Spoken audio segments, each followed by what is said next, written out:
no one will debate the fact that Jesus died. And I know there are many theories that have been proposed over the years.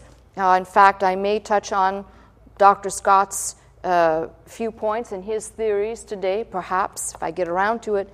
But the reality is anyone who studies this type of death realizes that I think in all the histories and all the chronicles that I have read, I have only read of one account of a pretty reliable source, and that pretty reliable source would be Josephus, claiming that he had seen one of his associates, someone that he knew in his association, who had been crucified, 3 in fact.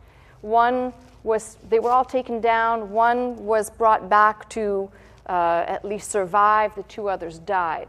I've read in no other source where somebody has survived this type of a death. And we tend to, if you're reading the Bible, this happens so quickly within a chapter that it's real easy to make it lessen the depth of it, lessen the whole framework of it. So I'm hoping to touch on that subject. I don't want you to think that I'm going to try and present some other facts today which I'm simply introducing, which I do so well, and then leave, either for you to tune in during the week, or you have to come back and hear what I'm going to say on the subject. But when skeptics ask, and when skeptics, and I've met some, ironically, in fact, when I left here on Sunday, I went to a small book fair, local small book fair, and somebody was trying to convert me to another faith. Talk to the hand. And I had my faith called archaic. And, you need to have, I'm not going to tell you what this person's faith was, but they said you need to have a more modern religion, one that's much younger and much more in tune with the times. And I was thinking, listen, you're just talking to the wrong person. But when skeptics ask,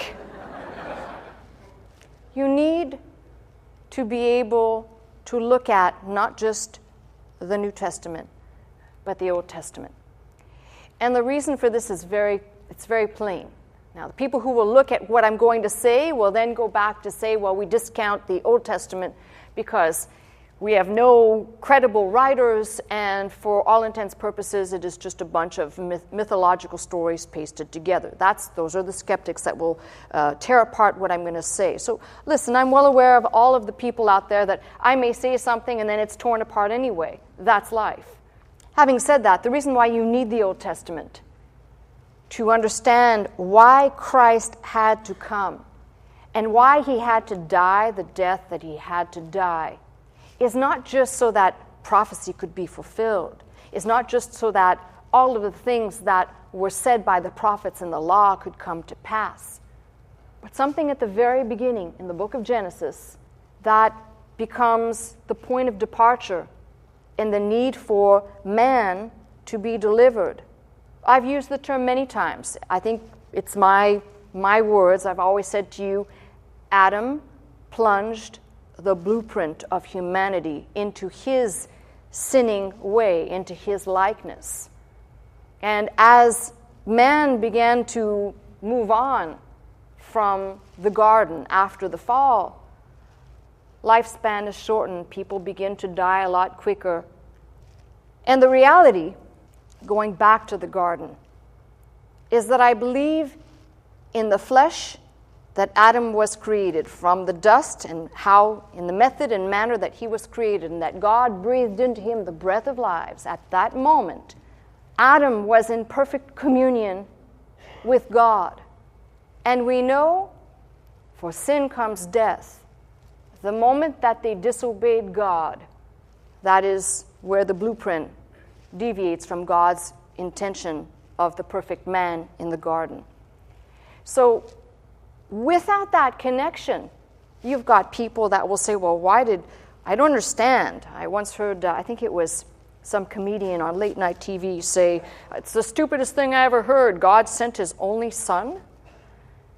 Well, if you understand that Adam, the first Adam was created as a creation of God, we'll call it offspring if you will, that the last Adam had to come and undo or put back, reconcile what was disconnected at the first. So without that point of departure, following the history of these first oracle people and then law, legal people, the written law, nothing will make sense.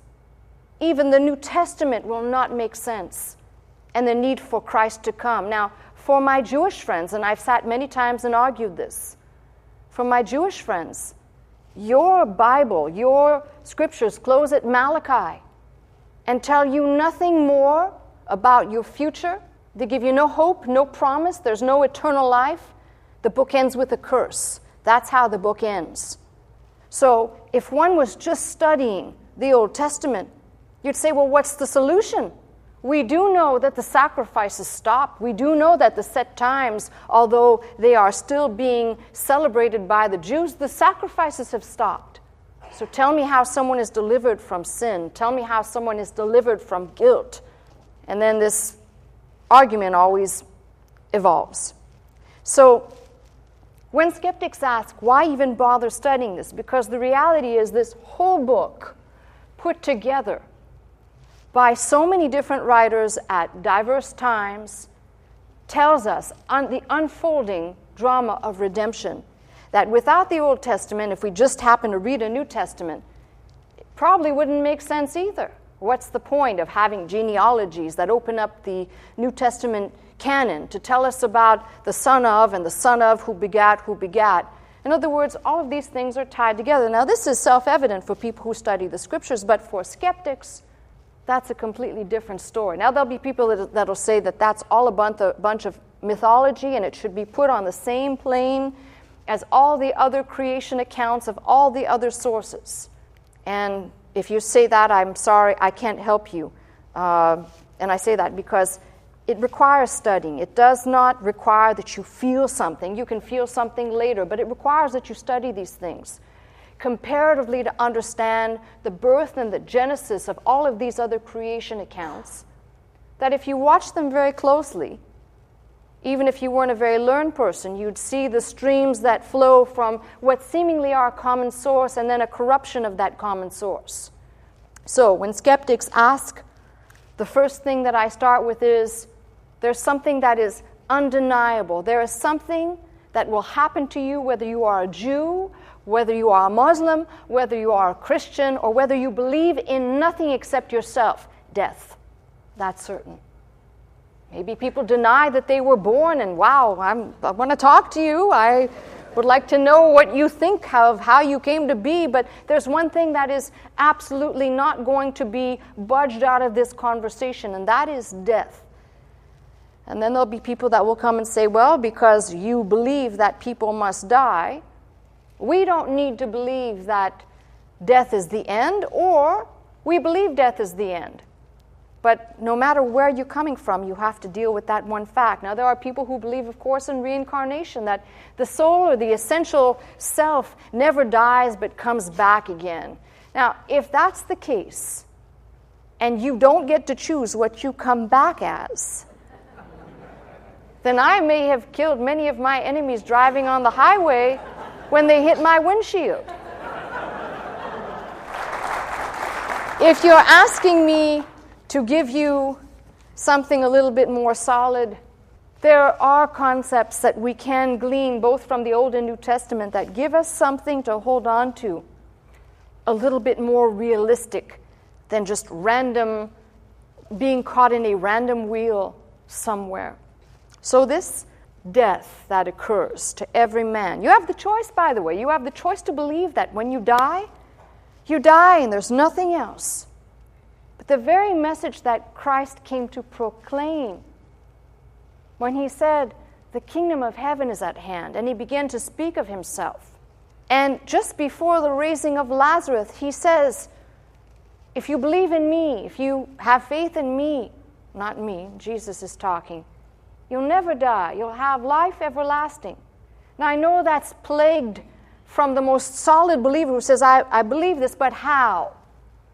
Or, sure, I believe this, but maybe it's not really faith. It really is just belief in something, not solidified faith that Christ said it and therefore. So all of this message today has to do much about that. The fact that Christ died is a reality. Now, even the historian Josephus chronicles that Christ indeed did die. You've got the Muslims who will not see Christ as anything but a prophet, and indeed he did, in their view, die. So we're not going to argue whether or not he died. He died a public death, and that is perfectly clear. When people talk about the dubiousness of his death, I have to first say to myself, well, wait a minute. He wasn't killed physically by the Jews, wherefore the Jews could have said, he's dead, we killed him. But outside of the realm of their control by and at the hands of Romans, and done publicly. So there's no way that anybody could be confused. Now, Pilate is absolutely taken back with the fact of how quickly Christ died. He said he marveled at this. And I marvel at all of these things that internally, if someone will take the time, and you can tell I'm putting the brakes on, I don't want to race by this, that if someone will take the time to look carefully, you see a lot of detail that on its surface, you just brush right by it. But as you begin to look at this, you begin to see, for example, we have this image of Christ obviously dying quickly in a short span of time, which records record that for the most part, when people were crucified, if they lingered for 2, maybe sometimes 3 days. That was the normal time of lingering on the cross. And most people think that people died of the nail holes, the nail piercings, but the reality is that if you read carefully, and there's a lot of medical journals that have chronicled this, that most of the time, we watch Hollywood and we see depictions of Christ crucified just kind of moving the head and not moving anywhere. But the reality is that is complete error. The victims usually moved around a lot to try and lift themselves up to be able to breathe, just to get air. A very, very violent act. And again, we read by this, but we know that caught in the crossroads somewhere is this Simon, who is told to pick up and carry the cross. We have that account. And we already could say that Christ already had the piece of wood that would go across one's shoulders. That was already usually attached. They had a very specific form of doing this. But when they got to the final destination, and these are the very gross things, but when they got to the final destination, they would normally lay the person down. We have all kinds of images of people being, like they climbed up on the ladder. Most Hollywood depictions, they climb up on the ladder and they're going at it like that. It's not the way it happened at all. They would crucify the people on the ground, and then they would hoist them up with ropes and a kind of pulley system to get them up. And when you understand just even the methods, and science has proven this, I don't wish to debate this, I'm just putting this out there. We are so heavily influenced by artwork. Again, I've mentioned this many times, where every depiction we see the nail piercing in the palm of the hand. Go to any medical journal, there are plenty of doctors who are medical doctors who have analyzed this and conclusively come up with the fact that it would be impossible to crucify through the palm. The skin would just naturally just rip, even if the victim was tied. So conclusively, and it's probably about 90% of the bona fide scholars out there that confirm this, that the nail would have gone somewhere through the wrist or the wrist area, and then depending on how the victim was going to be crucified, one larger piece of iron to go through both feet, depending at what angle. Very gruesome. So you've got this event taking place, and we have the women at least witnessing this, but something that's not in the Bible, but it is chronicled in history for us. And that is, for every person that was crucified, 4 guards and 1 centurion per crucifix. And that's the way they did it. This was just mass mass executions carried out for the most part criminals, those guilty of high treason against Caesar. So you've got at least 4 men plus a centurion. You've got the women at a distance. You've got the words of Christ speaking to John as his mother is in the distance, and basically telling John, behold your mother, take her, take her. Now, this is where it gets interesting. You have to follow me. We have that record. We have another record of women watching at a distance. So we know this event took place publicly. And I haven't even touched on the other things that we could discuss between the time of his being condemned and the time of the communication of his crucifixion, all of those things that happened in between. You know, if you're going to make up a story, frankly, it's really hard for me to absorb some of the very nutty things like Jesus being flayed, being whipped, because even for the Jews, that would actually be disallowed, even though this was not in Jewish hands anymore. There's many things that if you were making this up of a Semitic mindset, you wouldn't put these things in. Think of this. Who would add in, even if people say, oh, they wrote this so far down the road they had time to make up the stories. Who would invent placing a crown of thorns on somebody's head, considering that we tend to make it very pretty, but they certainly pressed this into his head, which created a lot of like being pricked 1,000 times in your head with blood flowing. Who would do such a thing? Who would create such a fantastic and disgusting image? That's why I said sometimes you have to look at these things and you have to analyze. And I love the fact that unbeknownst to these people who put a crown of thorns on him, really even that crown of thorns could be a complete message on its own and serve its own purpose. As Adam brought the thorns into the world, the last Adam was victorious. How did they know? They were just mocking. How did they know that that fit the man at the moment? They didn't. It was in jest for them, but it was truly in type before God's eyes. If you really think about these things, you start to say, how is this possible?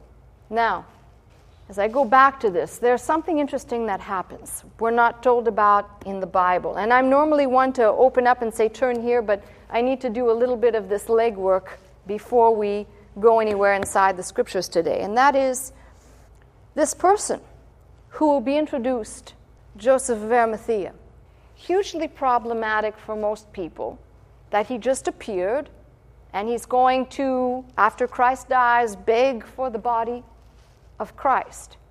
Now, I want you to follow my thinking, because these are all these little internal tidbits that if you really take the time to think about, you're going to wonder, yeah, I really doubt that you could fabricate this. Technically speaking, a criminal, Jesus was crucified a criminal, technically speaking, would not have been allowed a proper traditional burial.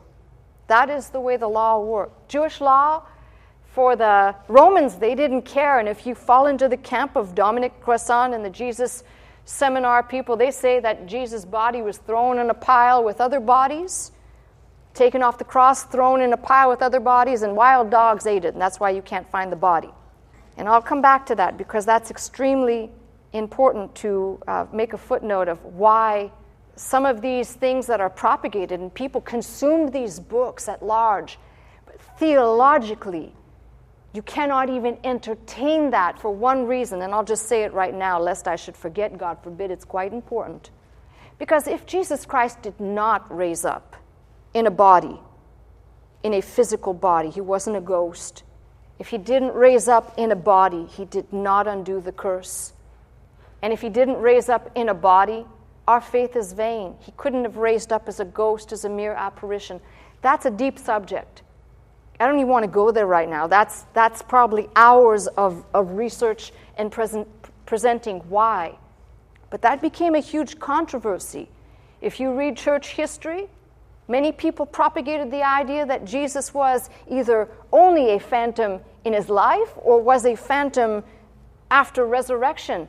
And neither one of those are accurate, based on the things Jesus said, based on the things that he said to his disciples before and after. But why come up with these theories? Think about this. Let me stay there for a minute. If the body was consumed by wild animals, we're here as a waste of time. Friends, go out and party and have a good time. There's not going to be another body. There's not going to be... Our faith is vain. Paul said it. If Christ be not risen, and it cannot just be an apparition, a body thou hast prepared for me, and thou did not suffer thine Holy One to see corruption.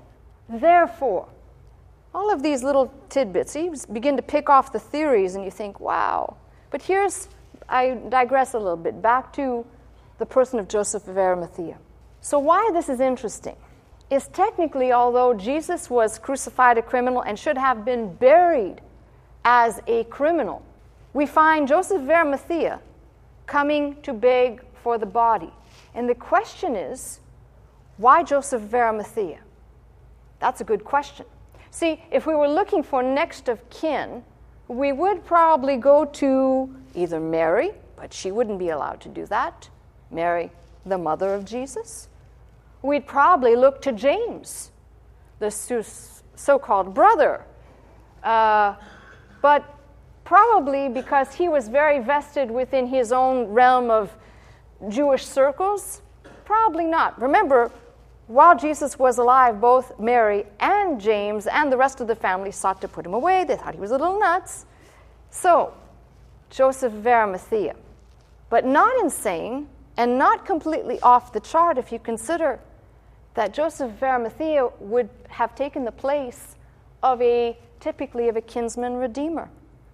This is the thing that I love. You've got to search elsewhere. You won't find it in here. The things we know about Joseph of Arimathea is that it says he was a rich man, he was a good and a just man, that he held a position on the council. He was respected.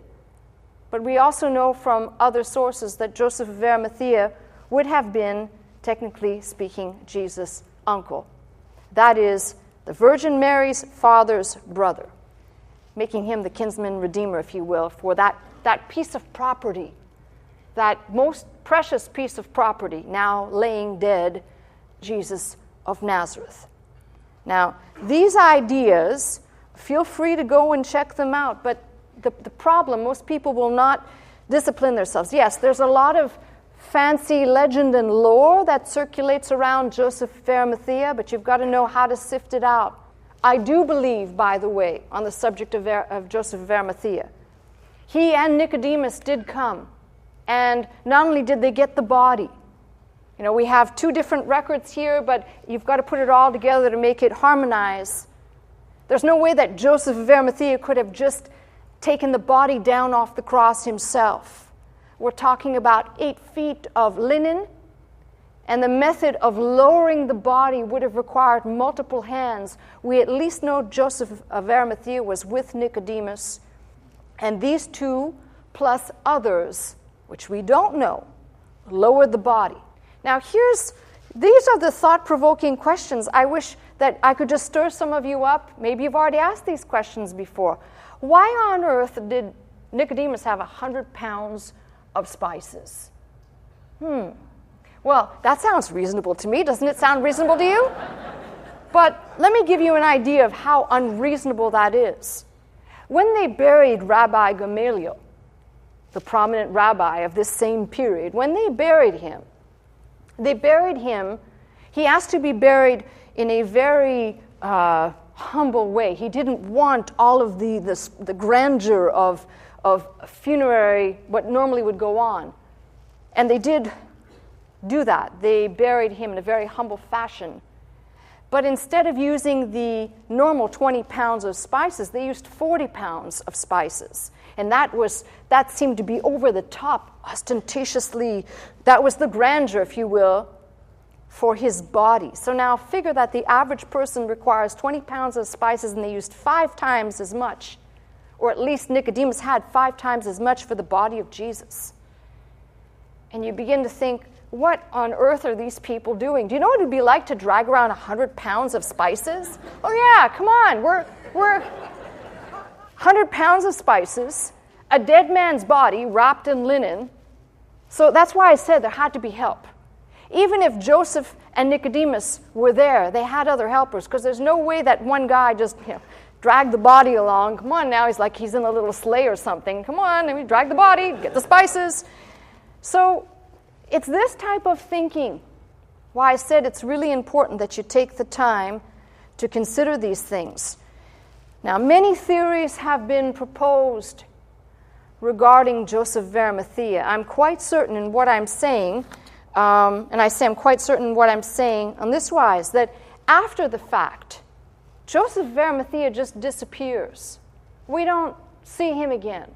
And there are all these people like this. We just don't see them again.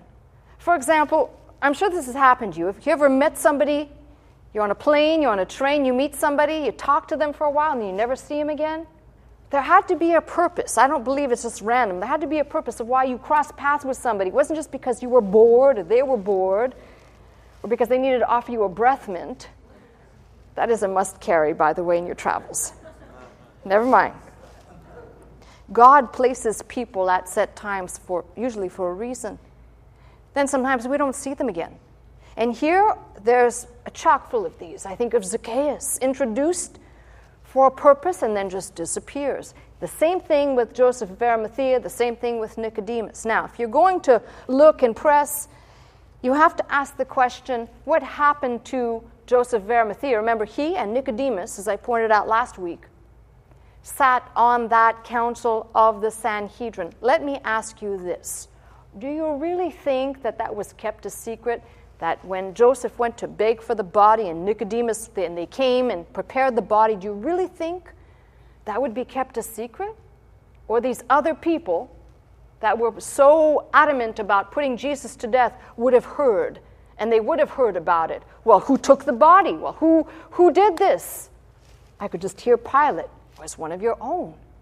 What do you think would happen now that this person has essentially turned enemy? There's one very key thing that's said about Joseph of Arimathea. It says that he, too, waited for the kingdom of God. Suddenly, Joseph of Arimathea just disappears. And if you're really looking, you will find, this is why I said that year 36, the chronologies are off everywhere. I don't care what you want to do. That's why I said we'll talk about the year and the day and the time at some other point of when Jesus was crucified. But the year 36 is radically important. It is the year when Pontius Pilate is called back, between 36 and 37, is called back to Rome to report to Tiberius. It is the year that Caiaphas is removed as high priest. And it is the year that Marcellus is installed not as a heavyweight. He's just an overseer for 1 year. And in that 1 year, mayhem is breaking out amongst the Jewish people. There is such contention. There's a strong, strong wave of violence coming from the Jewish people, which is where you catch up a little bit with the mindset of Saul and the stoning of Stephen and other things. For 1 whole year, it was like everybody was turned loose. And then, of course, an installation of a new governor the following year. And it seems during that year there is a mass exodus. Now, if you want to go to, we'll call it legend right now.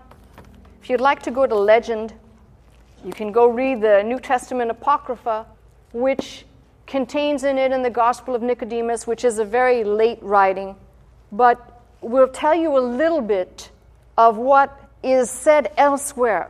Joseph of Arimathea was locked away.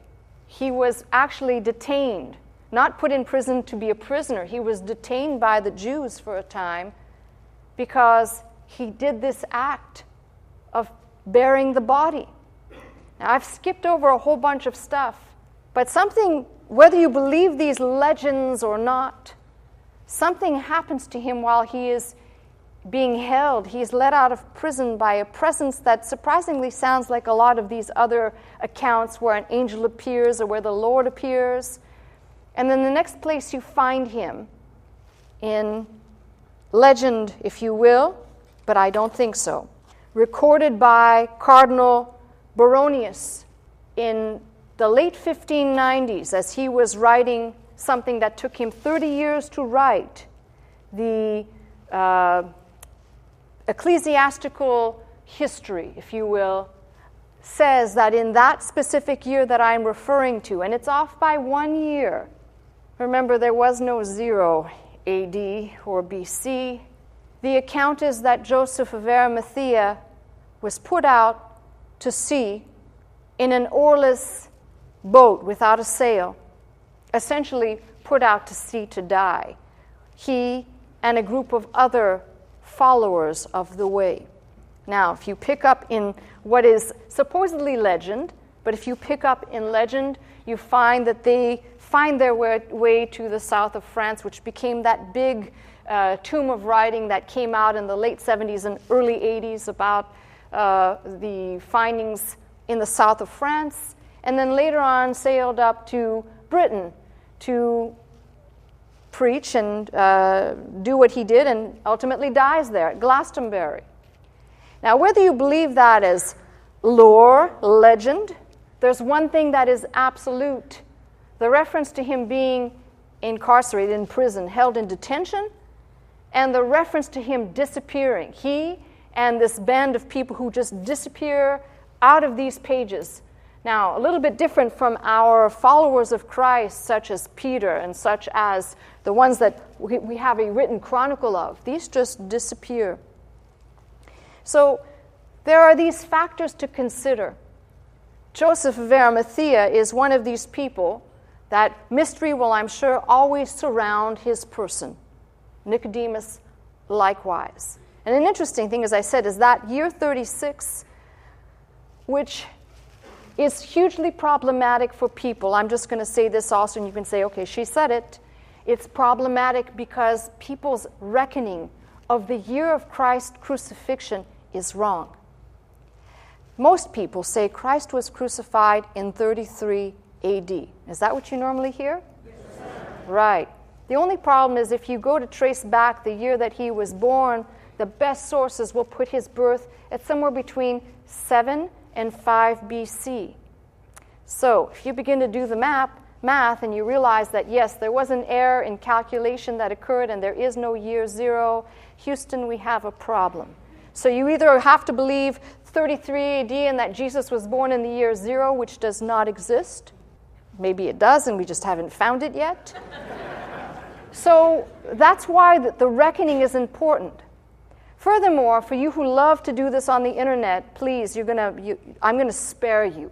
So you're going to find people who have calculated the death and the year of Jesus Christ to be 33 AD, and in that year 33 AD, they insist on telling you that Passover fell on a Friday. And that may be true for 33 AD, but that was not the year he was crucified. Oops. So you're just going to have to either do your own research or you're going to have to follow along, because I intend to cover the subject and just chisel away at it. Now, if I seem to be just putting stuff out there randomly, I'm really not. If you have to kind of trace my steps a little bit, I want to go back to the concept of not being buried in a traditional burial. And that's hugely important. That's another one of these crazy things as internal evidence. For example, if we read about Lazarus, remember Jesus was on his way.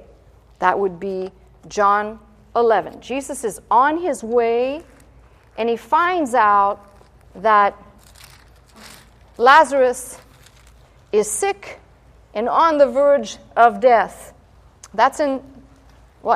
Finds out, he says, our friend Lazarus sleepeth, he's dead, but I go that I may awake him out of sleep. That's verse 11, John 11.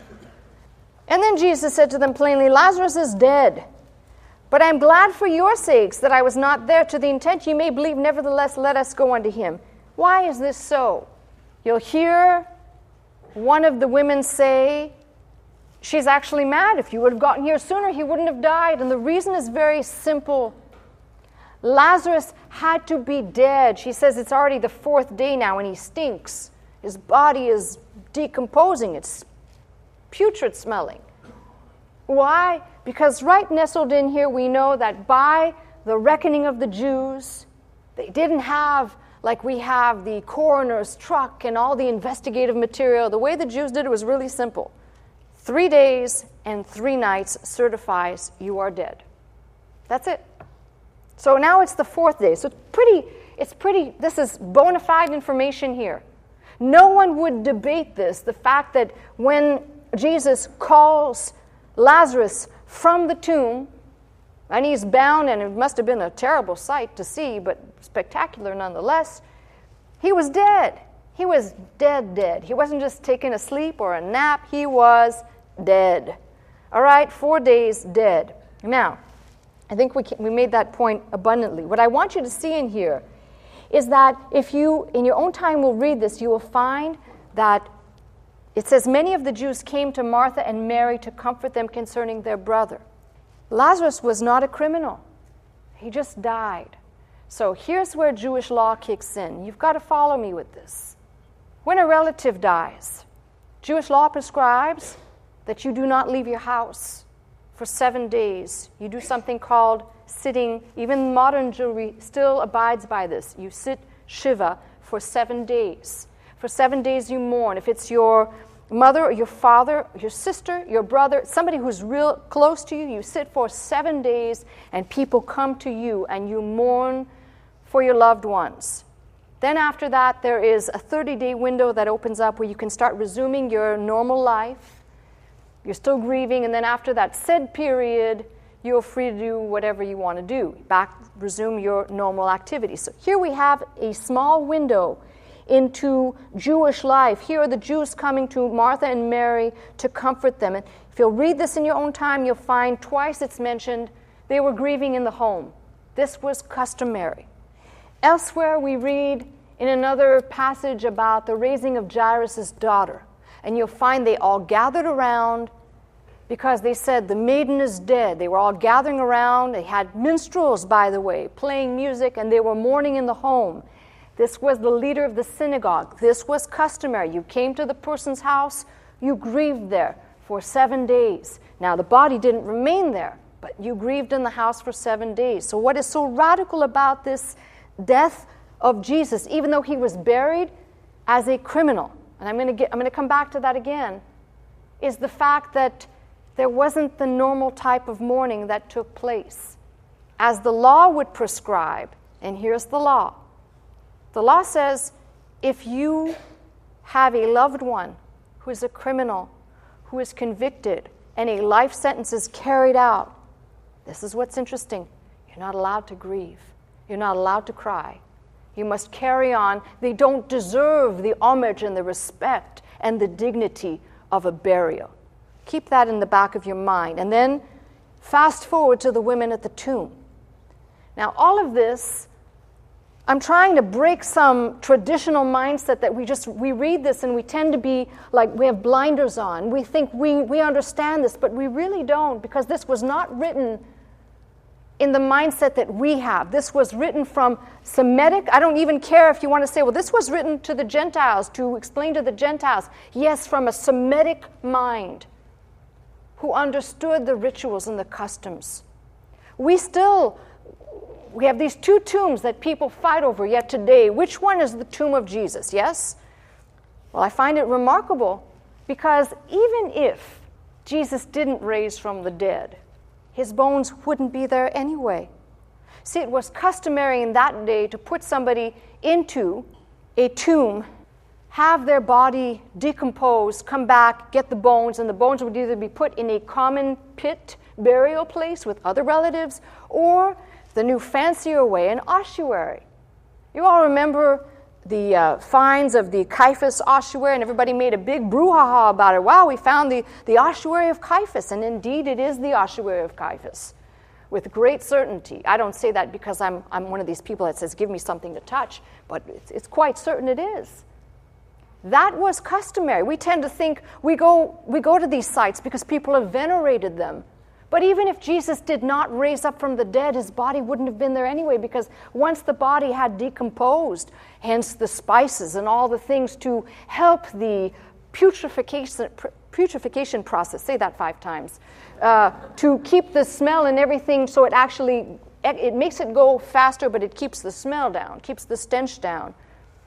The interesting thing is that once everything was decomposed, the bones would be gone. They'd be picked up. This, by the way, again, I challenge you, for those of you who think, well, that's dubious, well, you go look at what happened with the coming of Alexander the Great in the 300s, and the Hellenization that he brought with him was not just the language, but he brought cultural meaning to death and dying, which at an earlier time, when people died, they did not possess an identity in death, a mass grave for the family, and they just go in there.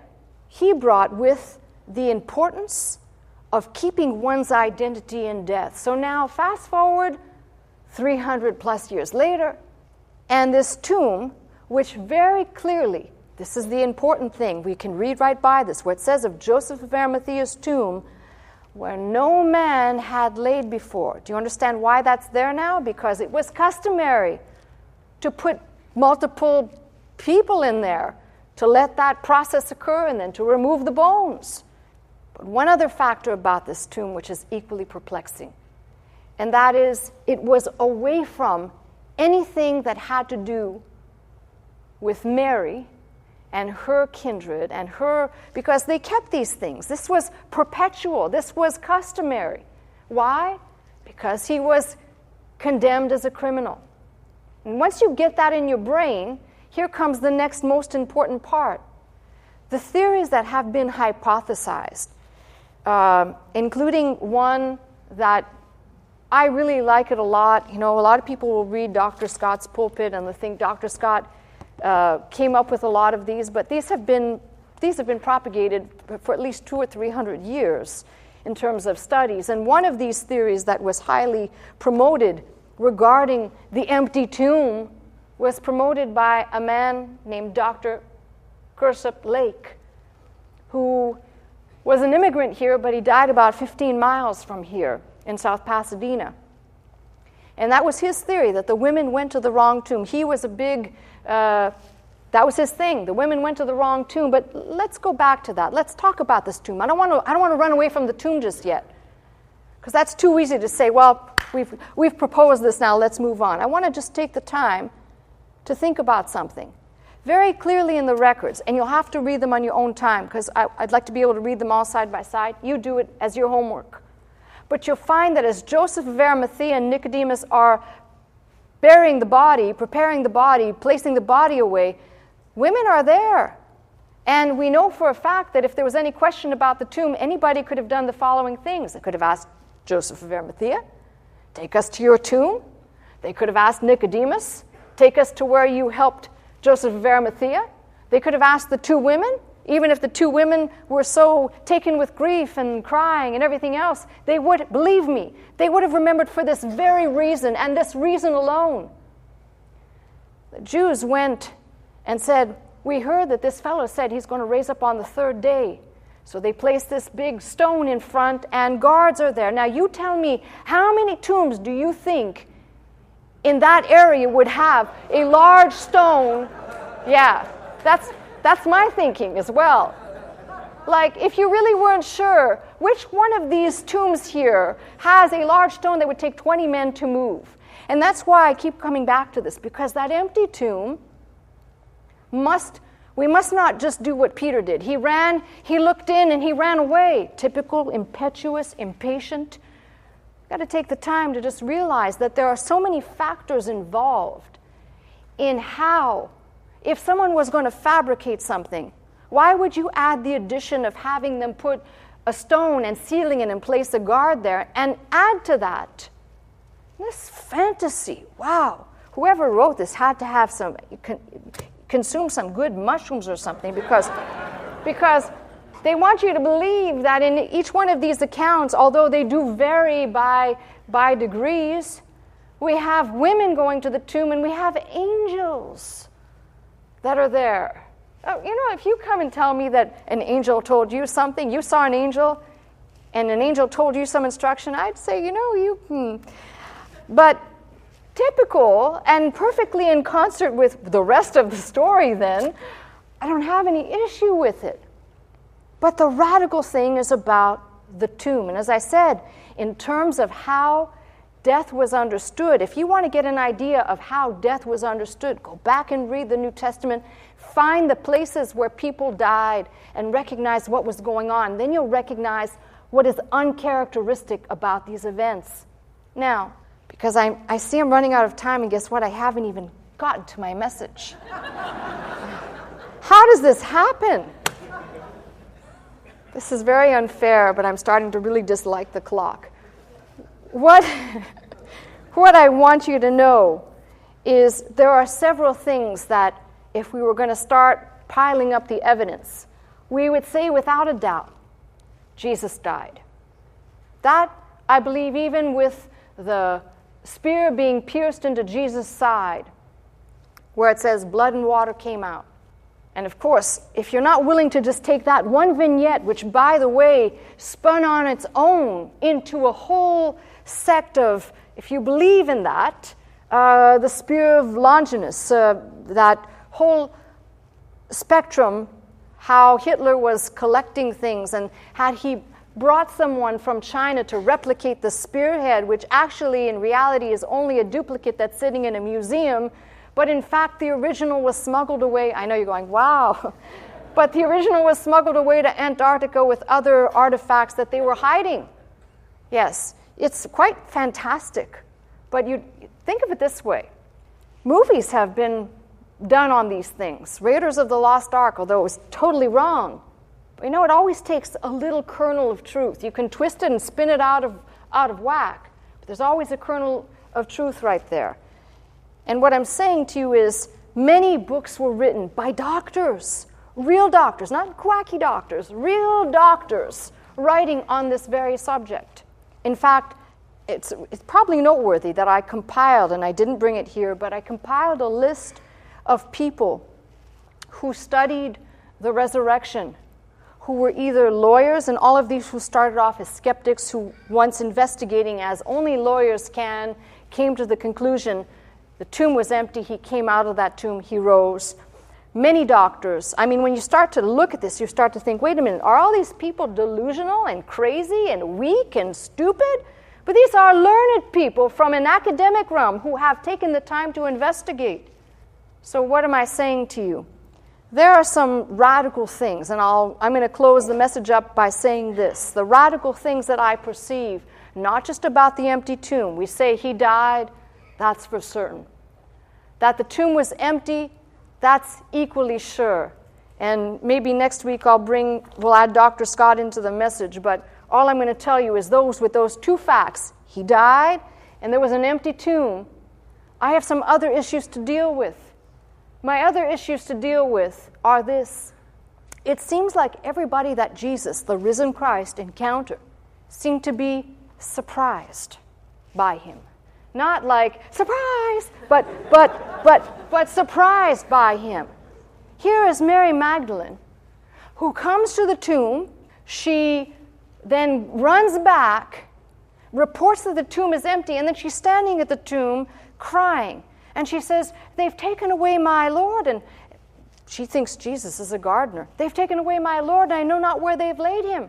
She still thinks they just took the body and placed it somewhere else. And then Jesus talks to her and says, Mary, and all of a sudden she realizes it's Jesus. There's a surprise factor. If you were fabricating this story, why create she thinks he's a gardener and she's lamenting about where they took the body.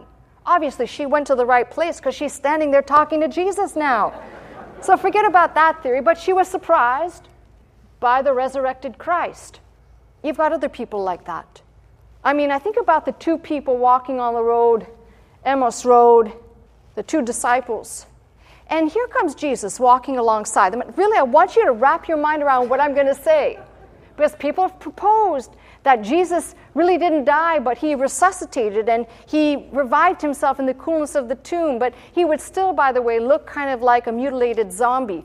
Here he is walking down the road with these two people, and they're talking, why your face is so sad? Oh, well, you must be new here. You must not know what happened. And, well, this Jesus, da-da-da-da. They're just talking to him. Well, yeah, not one shred of evidence that the man they're talking to looks like he's either been mutilated or beaten or that he's had something horrible happen to him.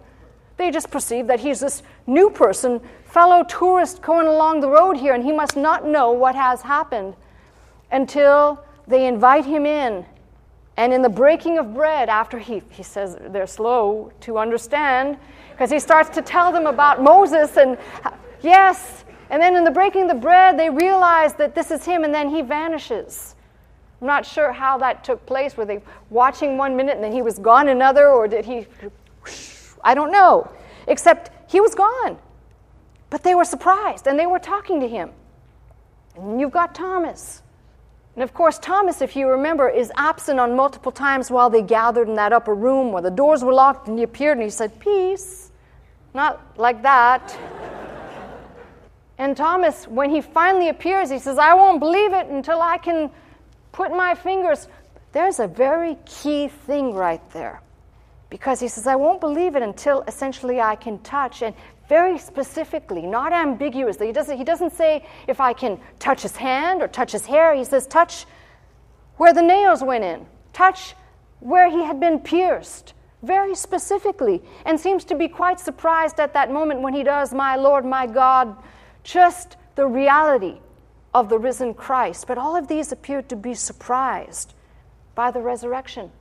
And why does this fascinate me? Because if I was writing, I would just assume that everybody assumed, and everybody would be walking around assuming certain facts and not having strange reactions to this person who appeared, who then just says, "He is flesh and bone." That opens up the next question, or the next set of questions, which then have to beckon some certain answers. That is, if Christ rose from the dead, if he did indeed need a body, which I just kind of alluded to, and the response that happens there afterwards. And that response, if this was all just a lie, if they were just surprised, like, "Oh wow, we didn't think you'd raise up, but here you are," it does not explain not just the day of Pentecost, because the day of Pentecost was a fulfillment of Scripture, but it doesn't explain the birthing of the church.